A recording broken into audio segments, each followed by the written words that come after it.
दिल्ली के सतबड़ी इलाके में 1100 पेड़ काटे जाने का मुद्दा फिर गर्मा गया है। दिल्ली सरकार में मंत्री सौरभ भारद्वाज ने इस मसले पर उपराज्यपाल विनय कुमार सक्सेना पर हमला बोला और जनता के सामने खुली बहस की चुनौती दी। उन्होंने कहा कि उपराज्यपाल स्थान, समय और तारीख तय कर ले, मैं जनता के सामने चर्चा करने के लिए तैयार हूँ।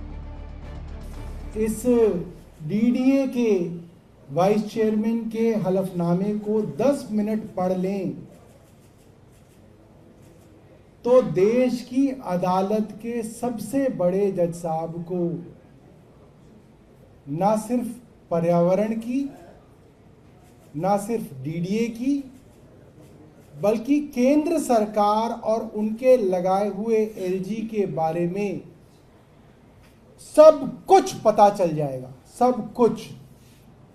ये मामला ऐसा है जिसके अंदर दिल्ली की चुनी हुई सरकार के साथ क्या किया जा रहा है, दिल्ली के अफसरों के साथ क्या किया जा रहा है और केंद्र सरकार क्या कर रही है, और केंद्र सरकार के लगाए हुए एलजी साहब दिल्ली के साथ और दिल्ली की चुनी हुई सरकार के साथ क्या कर रहे हैं, ये उन्हें 10 मिनट में पता चल जाएगा। सौरभ भारद्वाज ने आरोप लगाया है कि सतबड़ी रिज एरिया में गैरकानूनी तरीके से काटे गए 1100 पेड़ों के संबंध में जो सबूत सामने आए हैं, उसे उपराज्यपाल के साथ साथ बीजेपी भी बेनकाब हो गई।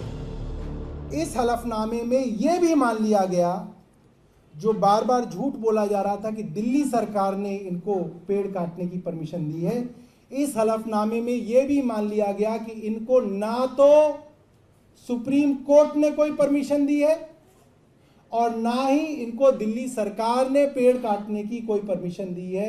इनके पास एक भी पेड़ काटने की परमिशन नहीं थी, ना दिल्ली सरकार की, ना सुप्रीम कोर्ट की। सौरभ भारद्वाज ने दावा किया है कि 3 फरवरी 2024 को दिल्ली के उपराज्यपाल सतबड़ी रिज एरिया का दौरा करने गए और उन्होंने सड़क के चौड़ीकरण के लिए पेड़ों को काटने का आदेश दिया। पहले काट चुके हैं, बाद में परमिशन मांगने गए कि साहब हमें पेड़ काटने हैं, परमिशन दे दो। वो परमिशन सुप्रीम कोर्ट ने रिजेक्ट कर दी। तो आपने झूठ बोला कोर्ट में, एलजी साहब के डीडीए ने झूठ बोला, उसके लिए पहले तो उन्होंने माफी मांगी, मतलब उन्होंने अपनी चोरी कबूल कर ली।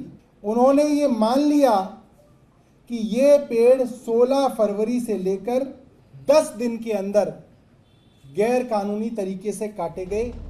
कैबिनेट मंत्री सौरभ भारद्वाज ने इस दौरान ये भी कहा कि केवल दिल्ली नहीं बल्कि पूरे देश में इन दिनों इसी तरह से लाखों की संख्या में पेड़ों को काटा जा रहा है और पर्यावरण से भी खिलवाड़ की जा रही है।